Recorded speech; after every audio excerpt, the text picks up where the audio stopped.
Hello and welcome to our international audience. I am deeply grateful for this opportunity to participate with such an esteemed panel in this important conference. And our perspective as the panel is to look at the Truth and Reconciliation Commission in South Africa and what lessons it might have in this moment for the United States. Two continents, two nations, South Africa and the United States, have a different history of racial injustice and yet are not disconnected. The United States system of Jim Crow legislation enacted to limit Black people's human rights after the Civil War served as a blueprint for racial eugenicists the world over, including as a blueprint for the architects of apartheid in South Africa. Separate but equal was upheld to be the law of the United States in a devastating decision by the Supreme Court, which was only overturned decades later. Separate but equal in the United States was the legal myth and framework that divided Black from white while entrenching a system of inequality that pervaded all aspects of life. In South Africa, in 1948, a party was ushered into power which promised its base that it would embed apartheid, an Afrikaner word which means separate, into all aspects of civil, political, and economic life, into an era when people were color-coded into Black, Asian, colored, and white by the color of their skin and the curl of their hair. In the United States, the US civil rights movement, led by, among others, Martin Luther King Jr. and John Lewis, allowed the United States to become a truer democracy. Martin Luther King and John Lewis were encouraged by the decolonization of Africa that they witnessed personally. Martin Luther King Jr. drew parallels between the struggles against apartheid in South Africa and the struggles against local and state governments committed to white supremacy in the southern United States. In a statement delivered at the 1962 American Negro Leadership Conference, King declared, "Colonialism and segregation are nearly synonymous because their common end is economic exploitation, political domination, and the debasing of human personality." In a speech made in London en route to receive his Nobel Prize in Oslo, Martin Luther King noted, "In our struggle for freedom and justice in the United States, which has been so long and arduous, we feel a powerful sense of identification with those in a far more deadly struggle for freedom in South Africa." President Mandela was keenly aware of King's contribution to equal rights and mentioned him when accepting the Nobel Peace Prize, along with South Africa's first apartheid-era president, F.D. de Klerk, in 1993, quote, "That the strivings of us all prove Martin Luther King Jr. to have been correct when he said that humanity can no longer be tragically bound to the starless midnight of racism and war," end quote. Today, in 2020, after the evil after effects of centuries of having been separated in their humanity remain in both South Africa and the United States, effects that have led to the killing of Black and brown people by the police. The United States of America and South Africa, two great countries, both have significant and historic importance that shape race relations far beyond their borders. Now in the US, the Black Lives Matter movement is having international impact. Even in the midst of a global pandemic, in which the whole world was for a time locked down. Men, women, and youth could not remain in their houses, could not stand by without the protest of racial injustice. In South Africa and throughout the world, the Black Lives Matter movement has signaled that the time has arrived to stand up for the equality of human dignity and our shared humanity now. The Black Lives Matter movement was a global beacon that we cannot afford to go further into the 21st century as Americans, as South Africans, as humanity, without this compelling issue being addressed and resolved. We are so fortunate today to have such an esteemed panel that brings together 3 generations who have dealt with the issues of human justice and racial solidarity in South Africa. First, we are very privileged to have Zenaria Barons, who is currently the community at the Community Chest, where she's responsible for driving the establishment of the SEDIBA Global Partnership Office. Historically, Zenaria was the chief of staff at Independent Media and also served as the head of investigations for the Truth and Reconciliation Commission in the Western Cape Province in South Africa, as well as researcher at the Education Policy Unit at the University of the Western Cape, where she conducted research into post-apartheid higher education policy. So Zenaria brings the history and actual experience of the TRC, having been involved in the investigations in the TRC process.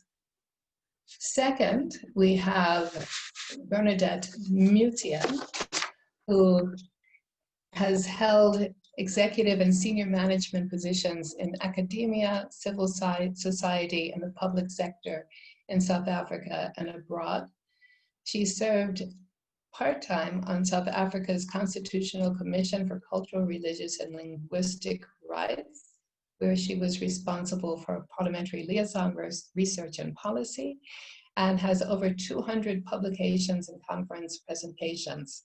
She was the first Fulbright Amy Beale Fellow at Stanford University and holds postgraduate degrees in political science from the University of Cape Town and Stellenbosch University. And representing another generation is Lebo Ramafoko, who is a passionate gender and social justice activist. Lebo holds a master's in public administration from Harvard University and has worked in the not-for-profit sector since 1994. She joined a well-known South African organization that produced internationally acclaimed primetime Soul City drama series that remained one of the most watched television series in South Africa, dealing with topics such as HIV, domestic violence, rape, and land and housing. Lebo believes that now more than ever, unless we address inequality in South Africa, the country will remain fragile and divided, regardless of the vision everyone had at the end of the fight. So those are our panelists joining us today, whose experience spans the history of a democratic South Africa. I'd like to begin with Zenaria and asking her if she could please share from her experience and perspective, what were the most important aspects of the TRC process? What did not work? What should not be replicated? By way of background, I thought it would be useful to just sketch some background on the TRC itself for those who may not be aware of its place in our democracy before answering the question directly. So the Truth and Reconciliation Commission, or the TRC, was established by an act of parliament a year into South Africa's democracy. The act was called the National Unity and Reconciliation Act of 1995. And basically, as you can imagine, it was in a transitional period from an apartheid past, which Lauren has referred to, into our new democracy, which was very, very new. And the TRC was seen to be an important instrument in building unity in our deeply divided country. The divisions that have been mentioned, race, class, were social, economic, political, and had been institutionalized by apartheid. And in fact, which was declared by the UN as a crime against humanity in 1973. So apartheid was a big deal. It was a hugely divisive, oppressive system, and there'd been decades of this oppression.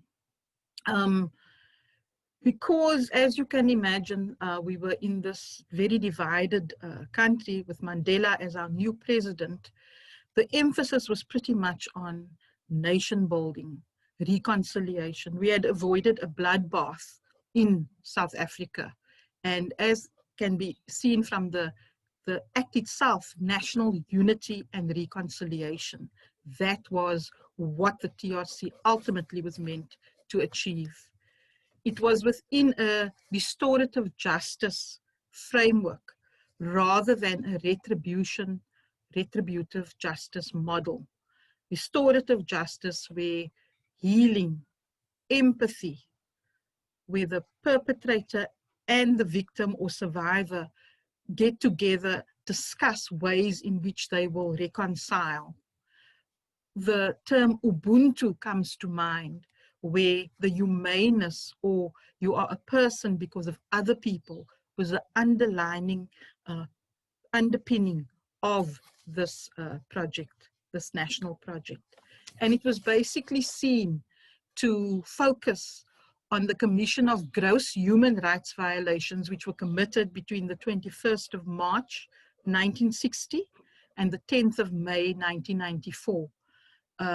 So they weren't right back to the year that Jan van Riebeeck came to South Africa in 1652. It was only covering a short period. It wasn't even back to the period when apartheid was officially instituted, which was 1948. This was a period from between 1960 and 1994. 1960, 21st March is Sharpeville happened. And on the 10th of May, 1994 was the establishment of the South African Constitution. So that was the circumscribed period. 3 committees carried out the work of the Truth and Reconciliation Commission. They were the Human Rights Violation Committee, the Amnesty Committee, and the Reparation and Rehabilitation Committee.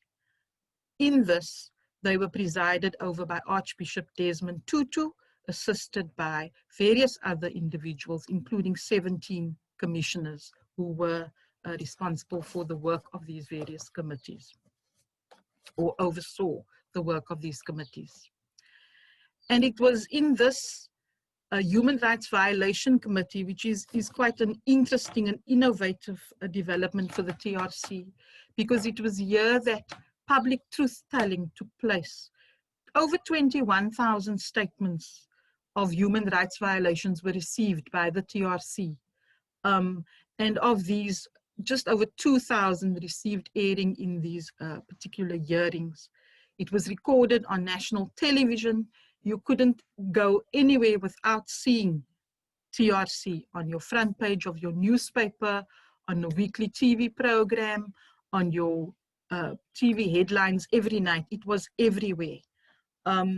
Then the Amnesty Committee, particularly, perpetrators could apply for amnesty based on full disclosure of what they had actually done.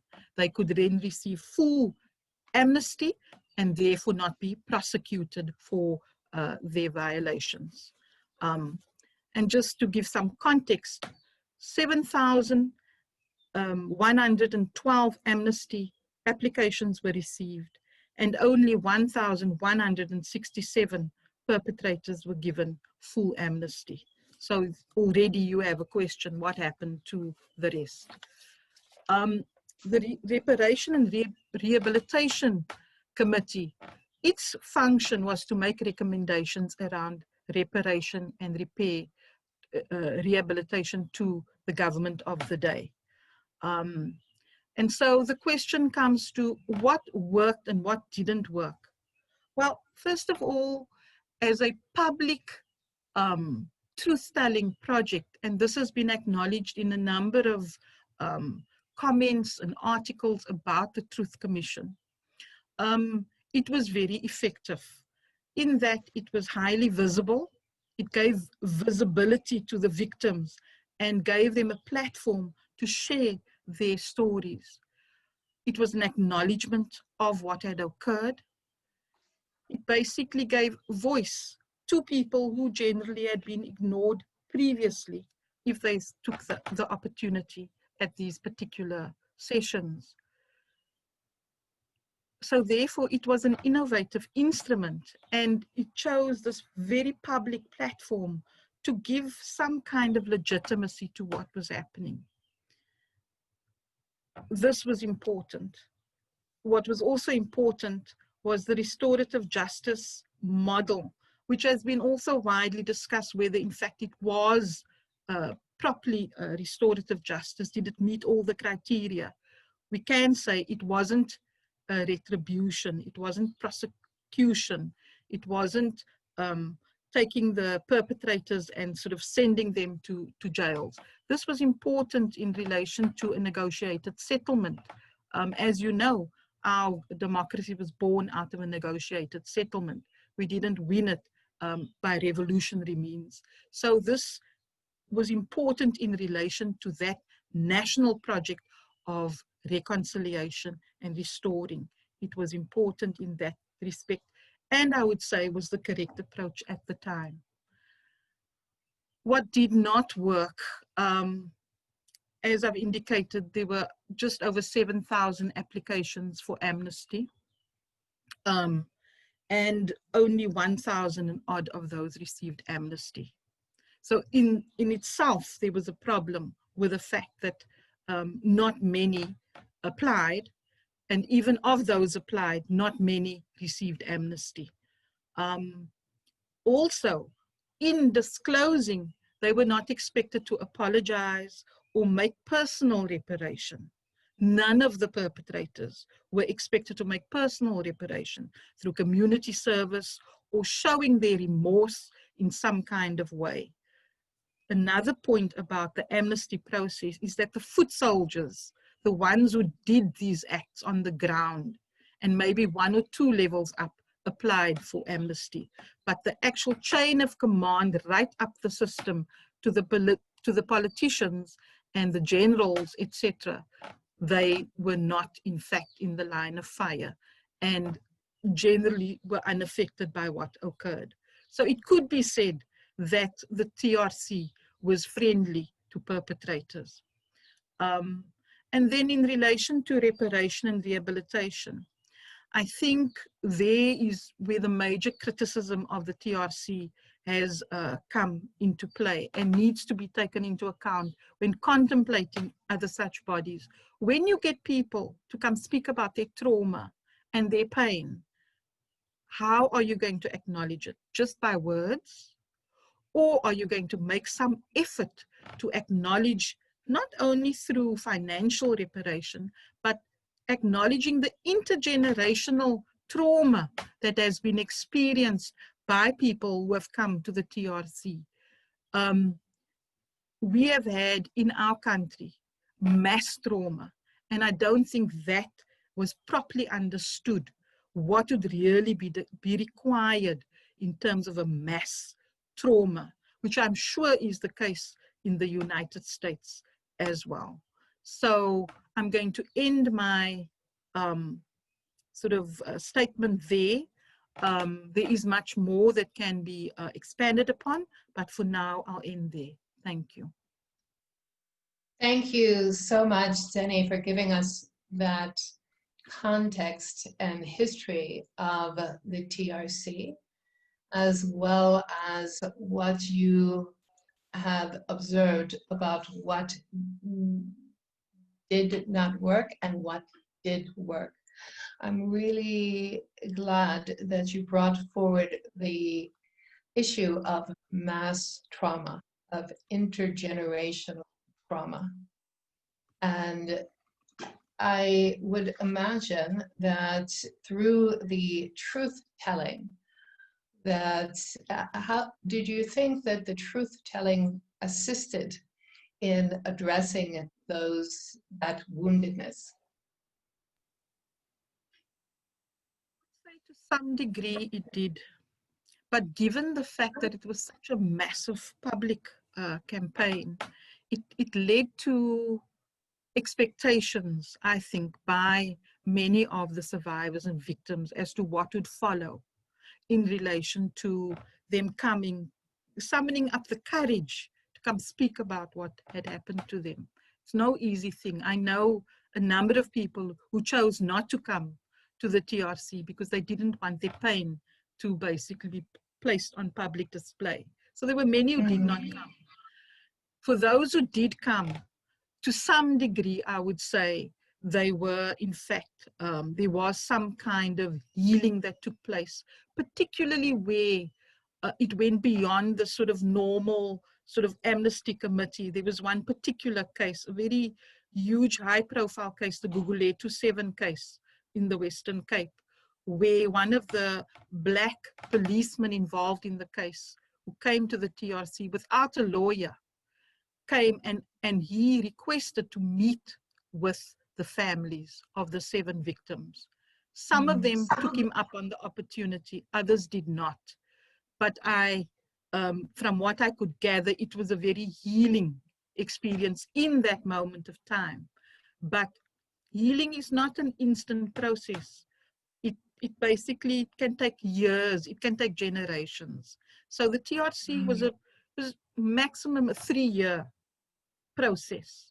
There is no way that it could have dealt with the kind of trauma and healing that needed to emerge out of a process. There needed to be other platforms created in a way which could really acknowledge the trauma of the past. I think we now know South Africa currently is regarded as one of the most unequal, economically unequal society in the world. And that trauma and that division and those racial divisions, the economic and the racial, are still pretty much aligned as it was during apartheid. So we clearly failed somewhere in relation to trying to heal our country, because we wouldn't be having the high levels of criminality and violence, gender-based violence as well, in our country if that healing had in fact taken place as was envisaged. Thank you. So that sounds like an ongoing project in South Africa, and looking at the Black Lives Matter movement and the impetus for it in the United States, also showing us that there is unaddressed trauma and injustice evident in the United States as well. So I'd like to ask Bernadette, from your perspective, what are the implications of the TRC for the Black Lives Matter movement and the Indigenous Lives Matter movement and similar movements around the world for intersectional justice? Thank you, Lauren. I made some notes to which I'll speak in a second, but I wanted to preface my notes with acknowledging that we are traumatized here. I was a childhood activist during the 1980s, and I'm only slightly younger than Zenari, who was actively involved in the TRC. Some of the people that we love testified, etc. To discuss the TRC is not merely an intellectual exercise for us, but it elicits still the healing process is ongoing of decades and will continue for generations. And so that I wanted to acknowledge that and surface the trauma for us, for those of us who were children during apartheid, and those of us who, who are still being, growing up, etc. So for different generations, the TRC is not a neutral process. So noting that, I would like to speak to my notes.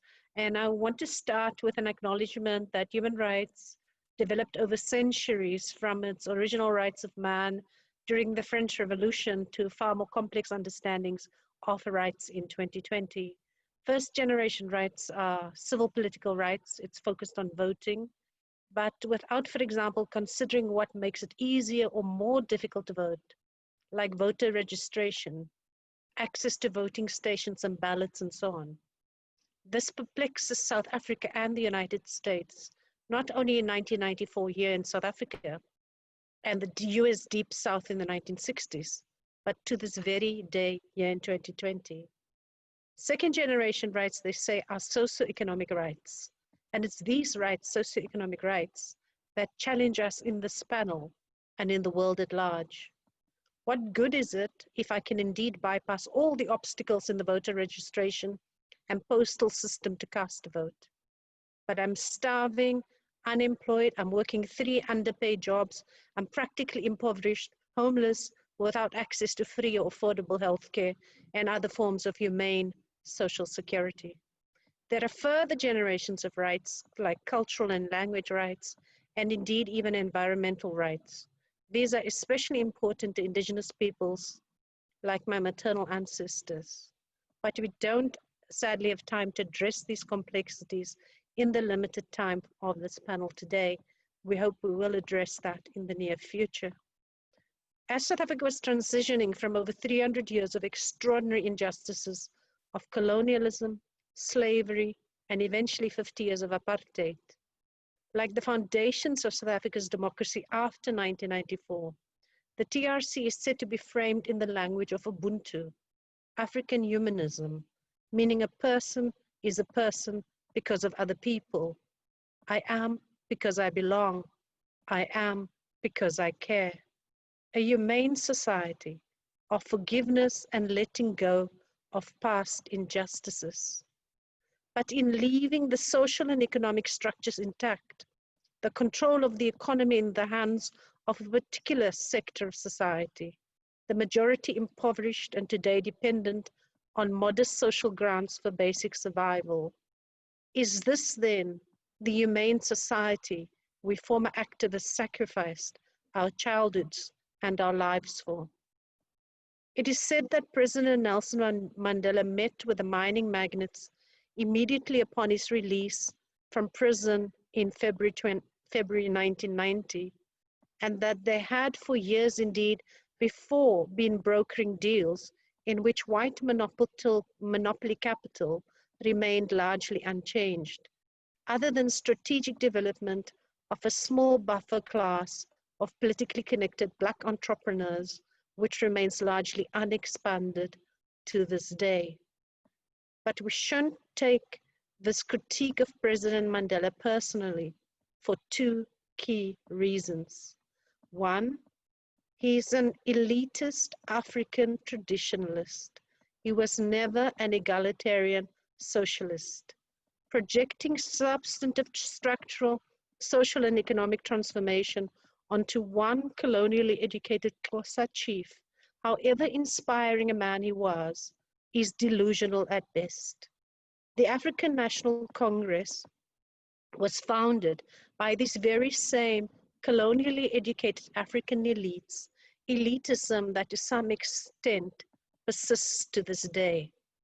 The second reason is simply that for at least 4 years during the Congress of Democratic Alternatives, or CODESA, an enormous number of people across political spectra and from all walks of life were immersed in negotiating our future democracy, our founding constitution, our unprecedented, non-negotiable intersectional 16 human rights, including freedom of discrimination based on gender, sexual orientation, and even pregnancy status. So someone asks if it's racist that Israel received reparations from Germany for the World War II Holocaust, but descendants of slavery and genocide in the US, in South Africa and elsewhere have never even received an apology, except from New Zealand, let alone a cent in compensation for suffering that persists to this day. So we can vote, sort of, if we can register to vote, if we can navigate the US postal system during this pandemic, if we're not too weak from poverty and dispossession, we can vote, maybe. But even so, a far deeper question that even socioeconomic rights and reparations relate to the current geopolitical forces and allegations of interference in electoral processes by states like Russia and the USA, where the Electoral College, rather than the majority of citizens, select the head of state. We question what is the future of democracies in the world and the global South in particular. This questioning is compounded by international capital and transnational organized crime. Are TRCs of value or exercises in futility? What is the future of democracy as we know it? 1 second, please. I suffer from allergies. Okay, I'm resuming and concluding now. The one certainty we have is to support the continued quest for truth and justice by families of those murdered under apartheid and the US civil rights era, and murders of Black and Indigenous people now to this day. It is important as we continue supporting institutions of democracy, such as our judiciary and legislatures, however challenged these may be, that we root our struggles in intersectional movements of liberation, such as hashtag Black Lives Matter, hashtag Indigenous Lives Matter, hashtag Women's Lives Matter, disabled people, rural people, queer and trans people. Our movements matter. Individuals on social media will not effect substantive change, but coming together as allied movements of people for justice, when we have the truth of our past and present, when we effect justice, then only we will have peace and reconciliation. Thank you. Thank you so much, Bernadette, for really bringing us to the present moment and the broader implications of the TRC and looking at the broader rights movement, including socioeconomic rights. And I would like to ask Lebo, what are the gender implications of the TRC? As Bernadette mentioned, the intersectionality with women's lives matter. How is the TRC relevant today in the lives of women? Thank you so much for having me and giving me this opportunity to have input. And let me also thank Zenaria and Bernadette for a very inspiring opening. I want to start a bit broadly before I bring it to the issue of implications, because I'm processing the TRC in two moments. I'm processing the TRC as a very ambitious and naive young person. I was 24 in 1995 with all what South Africa could be, the euphoria we felt to be finally free. And I want to acknowledge what Zenaria has said about what publicly it meant to be in a country where the truth was being told and where publicly people would tell the truth. And I say this because I do feel a certain guilt to critique it if one does not acknowledge what a historical moment it was in South Africa. I say so also because I do have one relative who then came out at the TRC as one of the police men who had really visited a lot of atrocities on the lives of other South Africans, and how we had seen that reconciliation, although it did not give him the kind of closure that he needed, what it meant for even us as a family to understand the context in which that happened.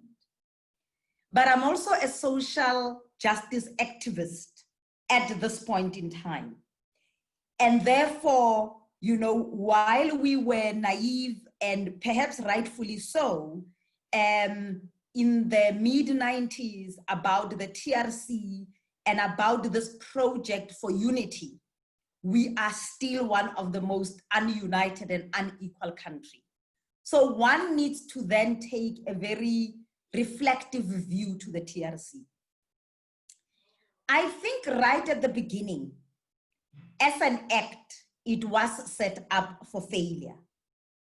And I say this because Zenaria also said, there was so much about apartheid that was not about what happened and what was done by certain individuals to certain individuals.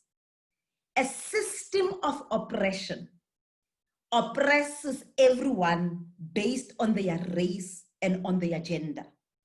And therefore the limitation that a finite number of people will go and appear in front of a commission, and thereafter there will be unity and reconciliation in the country. And on the same hand, which is where Bernadette ended, where white monopoly capital in the background, away from the public glare, have already negotiated what is going to change and what is not going to change, is almost a spectacle that is not backed up by real transformation in the background. So that's my starting point around who is a victim in a system that has oppressed people generationally. And what does it mean when individuals then go and appear?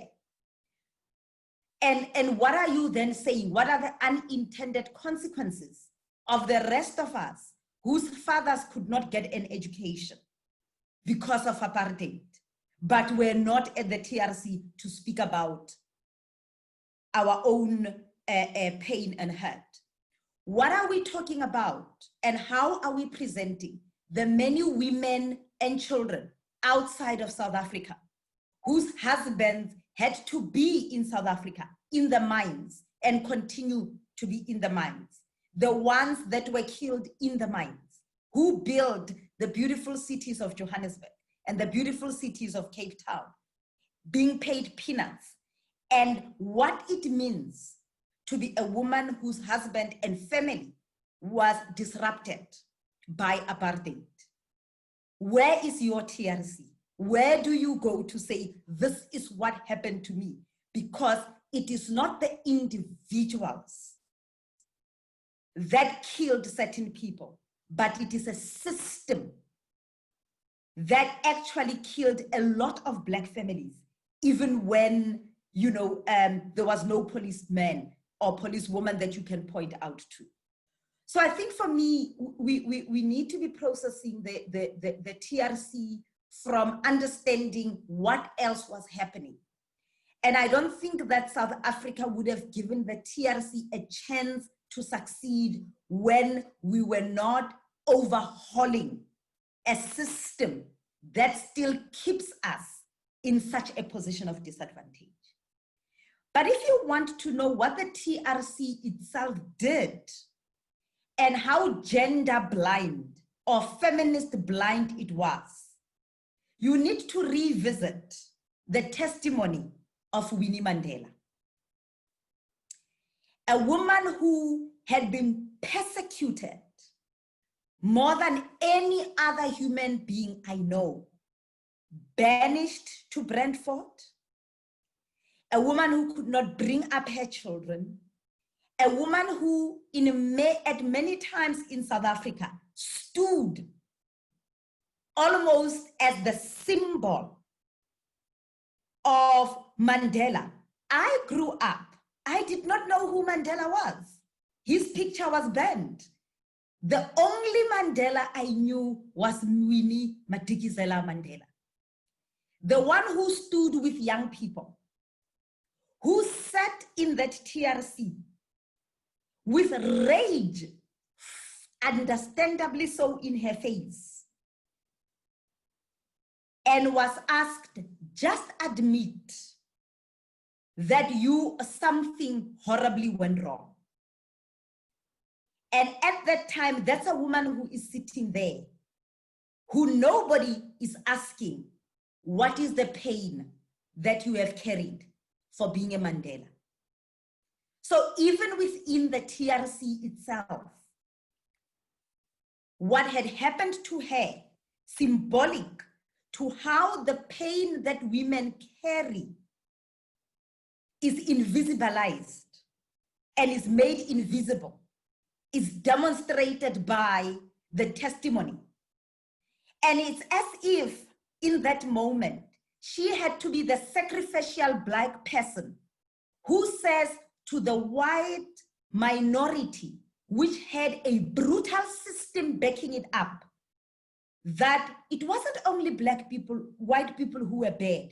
Look, we also have a Winnie Mandela. She's Black, she was bad too. So we are not only coming after you, we are also coming after our own. And therefore, when she was sitting there in rage, you could see the rage in her eyes. You understood that she understood that the system did not start equally. Therefore, the system cannot be analyzed equally. And of course, we sat with all of this rush, we sat with all of this need to complete neatly a project of a trauma that had been visited upon us for over 300 years. And what you are seeing today is white South Africans whose lives have not changed, saying to us, but it's over, apartheid is over, you are now in power. What is this whole hula baloo about? They are the ones that are shouting the loudest about corruption and are not going to start with how corrupt the apartheid government was. So often on social media, when everybody is saying, oh, look at how the ANC is corrupt, I have two answers. They learned from the best because they went to bed with the best. And secondly, tell me who was better than them. And that's when you realize that the unintended consequence of the TRC, especially for racists who have had very little, they got, like in Monopoly, the get out of jail free card, can come back and say, but the TRC happened. It happened, move on with it. And so who was it for if it did not lead to the reorganizing of society? But also, what does it mean when you single individuals? Black people have been talking about their pain. Even before the TRC, you listen to struggle songs like Senzenina, we have been speaking about our pain. But our pain is never met with the humility that it requires. In fact, one of the issues that have happened with the TRC is that it has almost enabled us to ask for very little, for the brutality that has been visited upon us. But the other tone of the Unity Project, which the TRC was about, it was about appeasing everybody in such a way that at the end of the day, your most vulnerable pay the price. So one of the groups of people that were appeased by the TRC were traditional leaders in South Africa. Most of them illegitimate traditional leaders. Some of them even imposed on societies during the Bantustan Acts. But on one level, you are not going to rattle the cage a lot for white people because you just so much want to say, look at us, we are not bad people. You know, work with us, we can cooperate. On another, you are sitting with largely illegitimate traditional leaders. And you've got now in South Africa a system where you have appeased so many people that we now have the traditional land bill that removes women away from the land.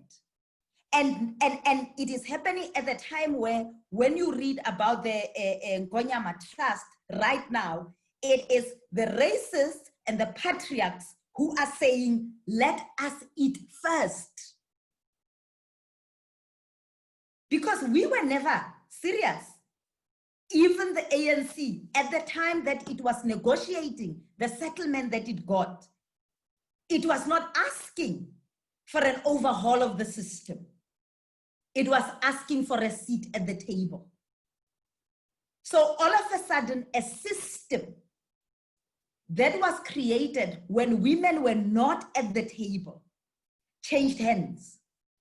And that is why we are sitting here with this country being one of the most unsafe for women, even when it is not at war.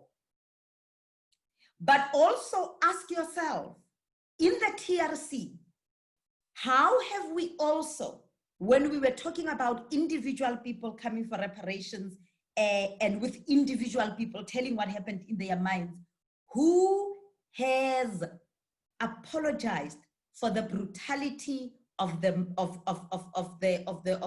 mining system in South Africa and the migrant system in South Africa to Black men and Black women and children? Where's their TRC?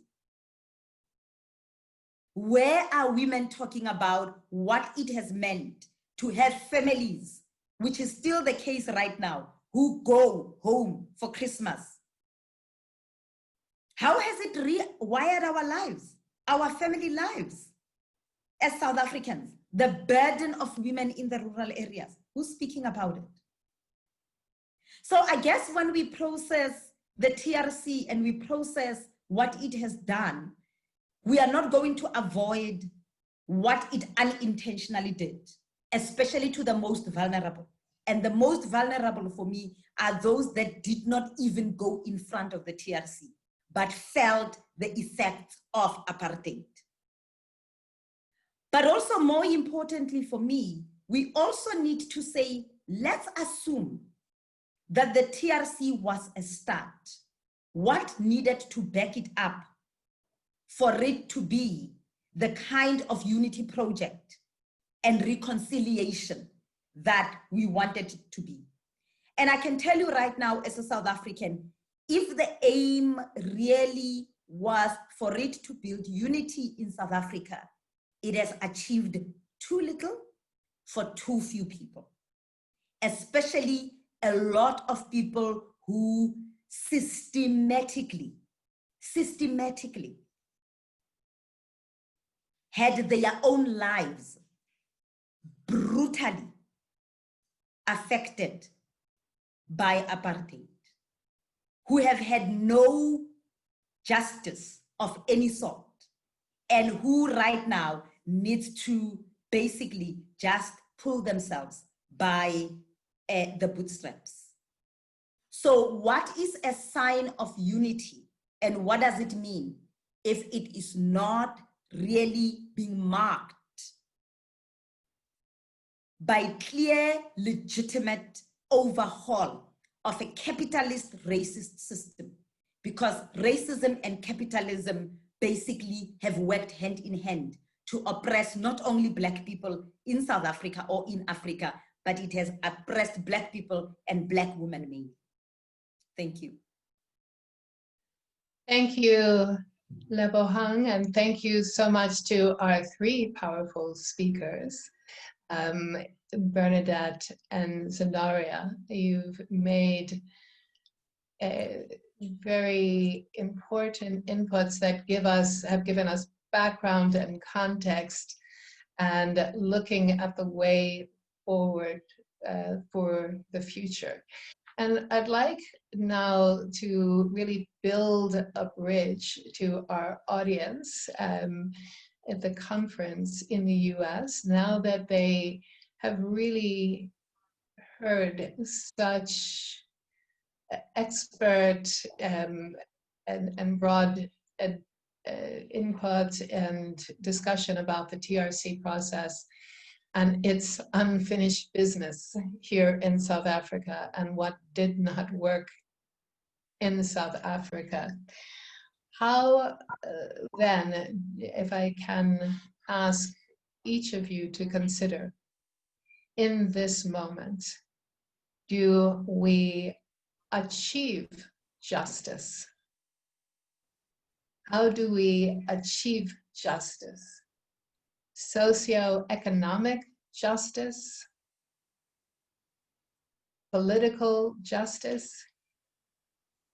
How do we achieve emotional settlements? We talked about trauma that is intergenerational. How do we address the risk of huge income inequality? And income inequality, South Africa is regarded as the country with the highest level of income inequality in the world. And the United States has a growing income inequality and is one of the most unequal countries in the developed, so-called developed world. So that income inequality that South Africa experiences as a result of the system that was not changed is something that Americans in the majority also experience. Based on your experience, views, insights here in South Africa, what do you think is necessary to achieve justice? Sisters can expand upon what I will now say. But if we look, for example, currently at what's happened in the United States with the resurgence of the Black Lives Matter movement, one can see civil society at work through these movements. And many young people very active in these movements. And so it reminds me, I'm part of that generation of activists, the last decade of apartheid, of the 1980s, 1970s, 1980s. My activism was in that period. And in 94, we then had the first democratic election. And we sort of in the 70s, after the banning of the sort of ANC and other political movements, the sort of civil society and activism, social activism, was in great resurgence in the 1970s, the burgeoning social, the trade union movement kicking off in 1973, leading to, strong student movements on the university campuses, leading to then the UDF, for example, in 1983, and the civic and the women's organizations. We were really in full mobilization as a despite repression, despite all of that, there was strong mobilization of our activism, of our communities, etc.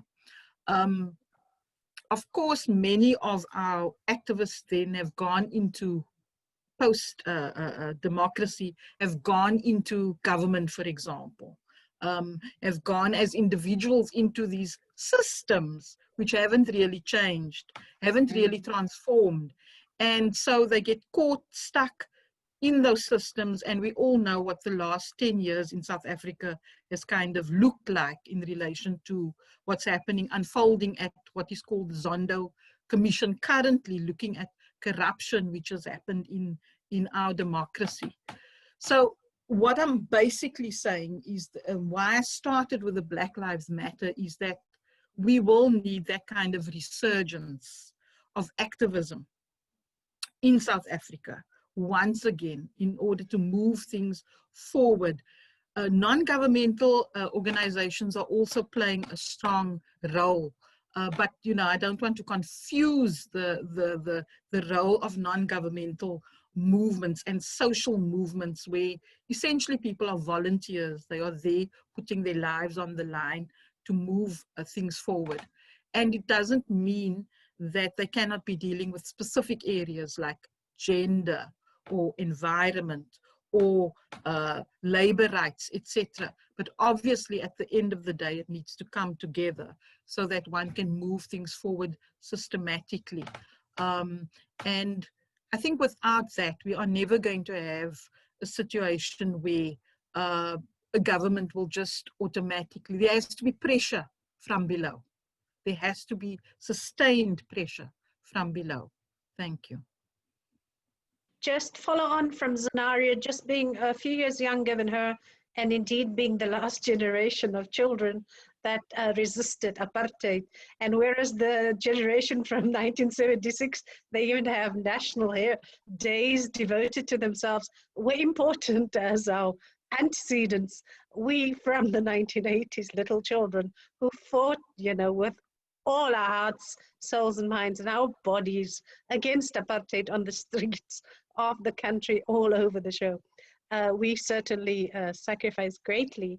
So coming from that 1980s childhood generation, and then having served in different capacities across society, whether in civil society, academia, indeed even in government, in the presidency, I wanted to reaffirm what Zenaria had just said, that it's an intersectoral, it's a multi-level struggle, and that we need people, progressive people, in every sphere of society. We need good people in government, in the judiciary. We need good people in parliament, just as we need good people in civil society. And in civil society, the various parts of civil society, whether it be the workers' movements, the women's movements, the queer movements, etc. So that an intersectional movement is one in which we all connect, in which we collaborate, we work together with one aim, which is the justice for all.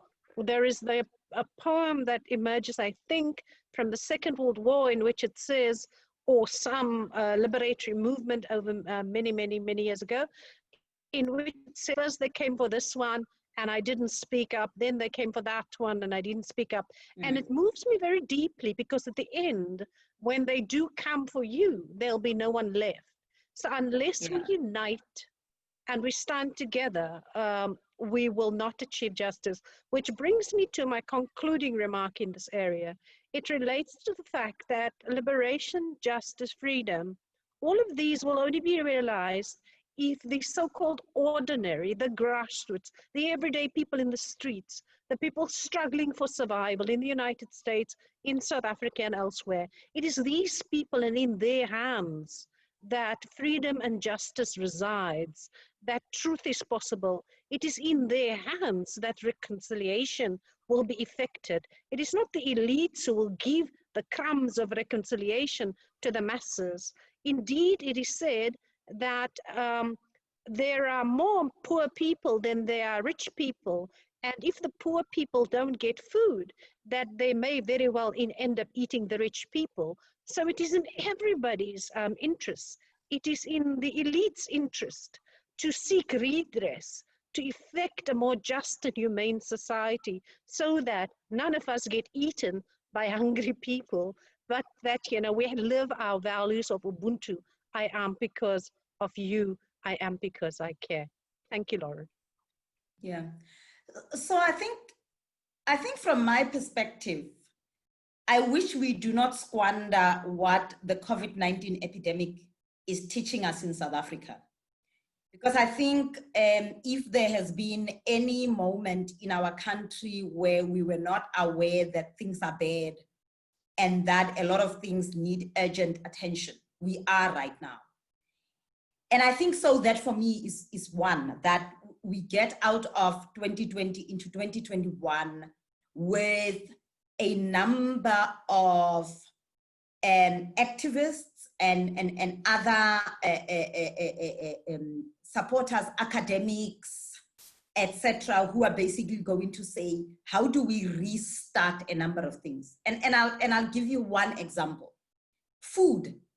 A lot of people in South Africa, when the lockdown started, their major issue was, what are they going to eat? People are not food secure in South Africa.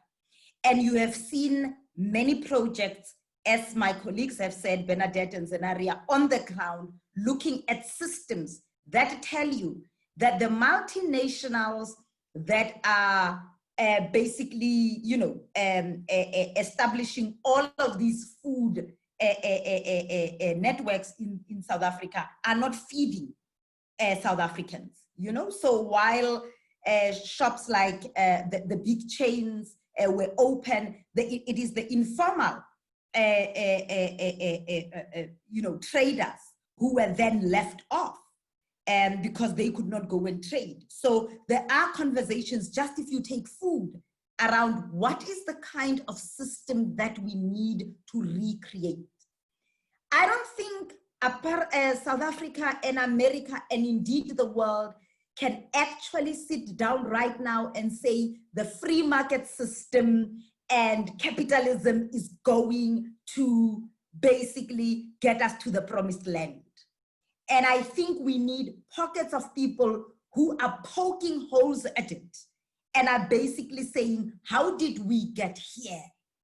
You know, the first lockdown, first few weeks of the lockdown, the president stood very proudly telling us how the Ruperts and others donated billions so that, you know, for business.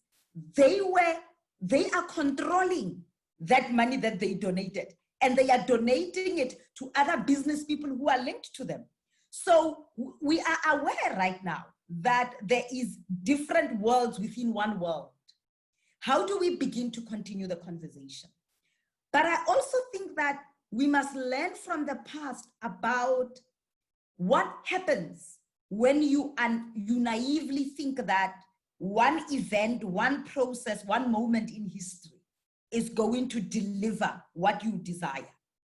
And in fact, we now even have the evil of fake news right now, where if you look at social media, while it's a powerful tool, for those that are racist and they want to see the world as it is, the algorithms are just showing them a lot more of the racism that they want to consume.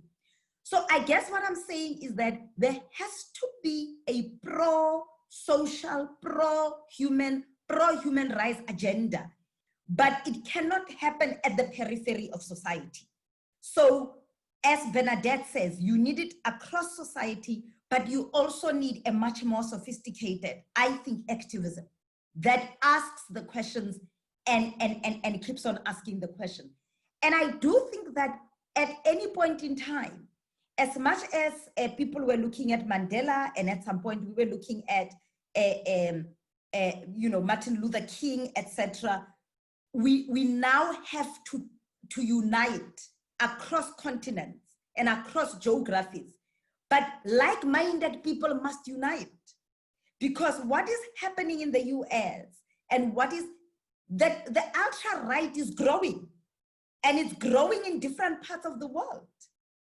Where are we organizing, and how are we organizing beyond the geographies that we are? So it's also going to need that we organize, because the forces that we are now working against have become so clever and insidious and much more dangerous.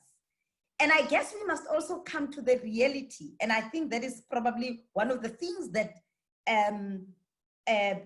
got us, even with amazing projects like this TRC, that you need to advocate for systemic change. The system needs an overhaul. The system is not working. And how do we then look at the system and begin to say, what are we going to replace it with? Okay, thank you so much, Lebohang, and drawing from both your and the input from Bernadette and Zanaria, each of you did focus on individuals and civil society organizations really taking to the stage and not looking at government, but being empowered and empowering themselves to join together with others in addressing this issue.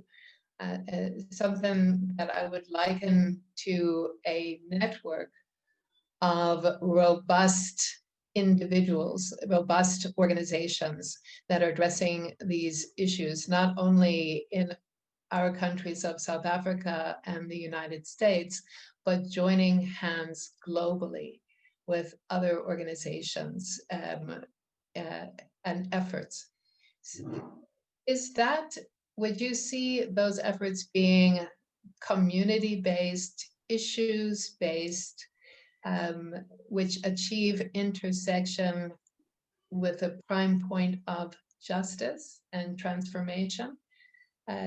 How would you see going forward addressing these issues? And I'd ask any of you whoever would like to begin. Maybe take off from what both Lebo and Bernadette have spoken to, and just maybe reinforce the notion or the idea that it has to be collaborative. It has to be across geographical boundaries. We are incredibly interconnected in the world right now. But it can also be at the smallest level within the community. So it could be at a micro level. It could be at a national level. There could be issues at an international level, which require these networks and collaboration. But ultimately, unless we see change in those who govern us and policies that are implemented, ultimately we'll be having a conversation amongst each other. So the point would be with these conversations that ultimately one is seeking to have those put pressure on governments, local government, provincial, national, international, wherever we are, work where you are, with who you can in relation to this. But change needs to also happen at a policy level. But to depend on governments just by the pure value of going to the polls every 4 or 5 years and to go vote, that is a very ineffective way of getting a government that serves the people. And I'll use the words sort of in that generic sense, that serves justice, that serves to reduce inequality. The role of business we've hardly touched on in this particular conversation. And it was mentioned earlier in relation to how business benefited, for example, from apartheid and continues to benefit today. Where there are wars in the world, the guns are made by business, as are the plasters and the ointments, and the everything is made by big business. So they benefit from conflicts and wars and all of these things. So one also has to focus on the role they play.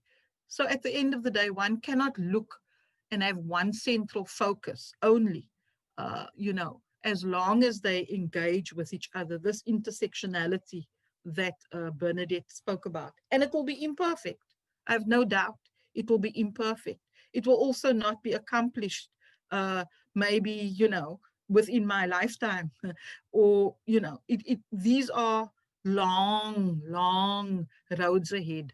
And when I was looking at the US politics, for example, when the young congresswomen, Ocasio-Cortez and what's her name, Presley, and all of these young women were coming into, it was so encouraging to see this happening in the United States, them coming almost as a posse rather than one by one that can be picked off, you know. So it's also about going into these systems and structures, but making sure that you build allies within the particular spheres and even in government level, so that you cannot be picked off and just be sort of sucked into the system, because ultimately it's the system that will suck you in if you're there on your own. Thank you so much. I mean, I think we don't disagree, and sometimes it makes for a boring panel, but it's because I think, you know, we really do not disagree. But I think for me, solidarity, which is where Zenaria also ended, is so important for me, particularly when we are looking at what is happening in the US right now and where we are at in South Africa right now. And I think, you know, one of the beautiful moments about fighting apartheid is that the anti-apartheid movement found its, you know, its expression, you know, across and even outside the borders of South Africa. And I think for me right now, it needs that transatlantic, across-border solidarity that needs to be built. And I think for me, and I agree that the goal must be, how do we even change the political system? Because we are all beyond, we are fighting for the right to vote, is how do we create a system that works, or systems that work, an economic system that works, a social system that works, and also an economic system, I mean, a political system that works. But when I reflect on also, you know, what other institutions supported the solidarity, and I think it was easier because we were not in power, we were not the government in power, we were fighting for power, is that academics, you know, and universities were so vital in that.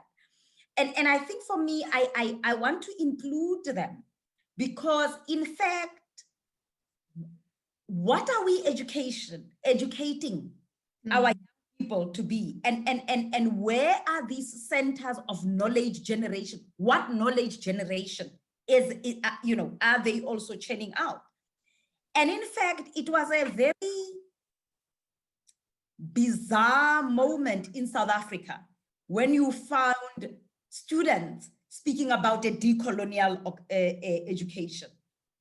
And I use the word bizarre deliberately because in a lot of ways, when you were at university in South Africa in the late 80s and early 90s, like I picked up a book, written agenda, and I then realized that I was not crazy by thinking that being treated differently, that I'm a woman, was weird. There was a concept called feminism. And I gobbled up everything because all of a sudden there's language. Oh my God, it exists. It's called feminism, you know, and it's called patriarchy, and it's called all of these things. And therefore, I saw learning as such a good side to arm ourselves with the language and the frameworks and the theory that helped me realize how things work. And now you get into 2020, students are talking about decolonial education and the police are shooting them. And so it just shows you how academia in a lot of ways is not even helping the generation of young people to create the kind of knowledge. And for me, it's not only academic education, but it's also popular education. Because in fact, we also need that to partner with organizations on the ground and activists on the ground to say, what are we learning? I'm one person who always likes to know who's pulling the levers.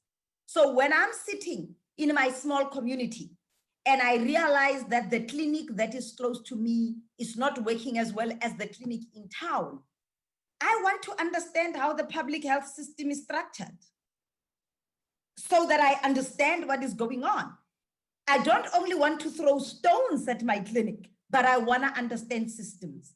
And I think for me, it's just what it is that we are doing in terms of public education, which I think really much hasn't happened, and decolonial education. And I think therein is the value where we could start reshaping the narrative, but also tackling the systemic issues. And we shouldn't forget the role of education in all of this. Thank you. A very important issue. I wonder if Bernadette, if you could pick up from there. I would. I definitely want to follow on from my very inspiring sisters.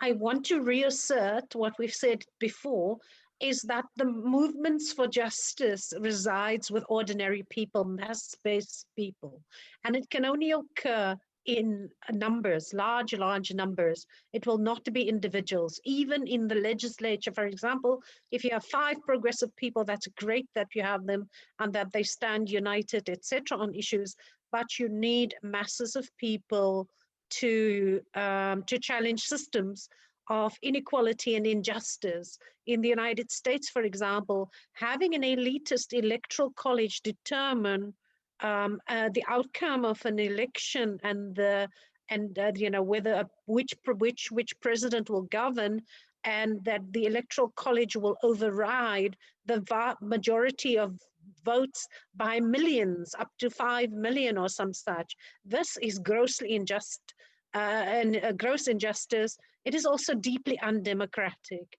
So we can only change these deep structural injustices if we are there in masses, all the diversities of us, whether we are, you know, environmentalists and or feminists and or all of us. It doesn't matter whether we are socialists, anarchists, or, you know, just good old liberals.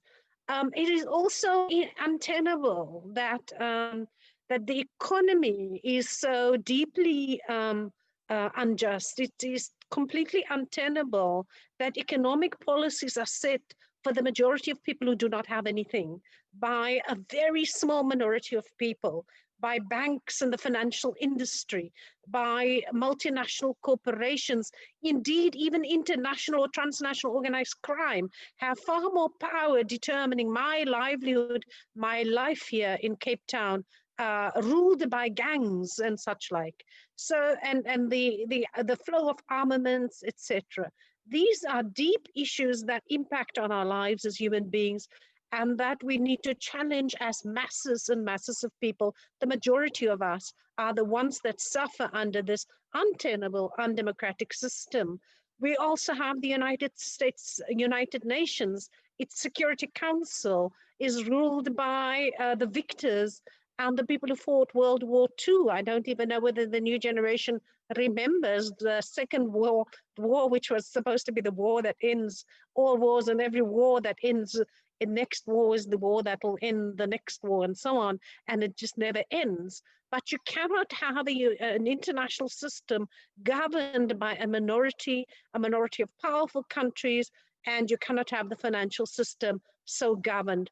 All of these political, economic, international systems are geared against ordinary people and the interests of ordinary people. It is in the interests of ordinary people on the streets, on every corner, to militate against and to argue for their rights. And how?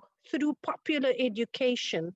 We need to return to what I learned as a child in the 1980s in South Africa under apartheid, door to door. I think Barack Obama did it in his communities in Chicago.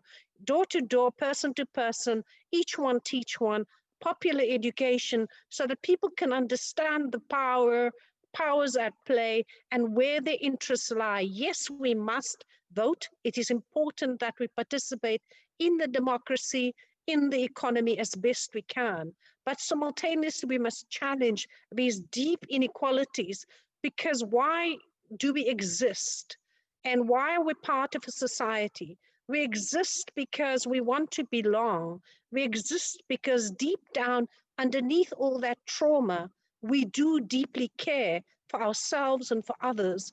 And it is that African and global humanism, the Ubuntu in all of us, that will save us, that will save our societies, that will save the world in the midst of this pandemic of COVID-19.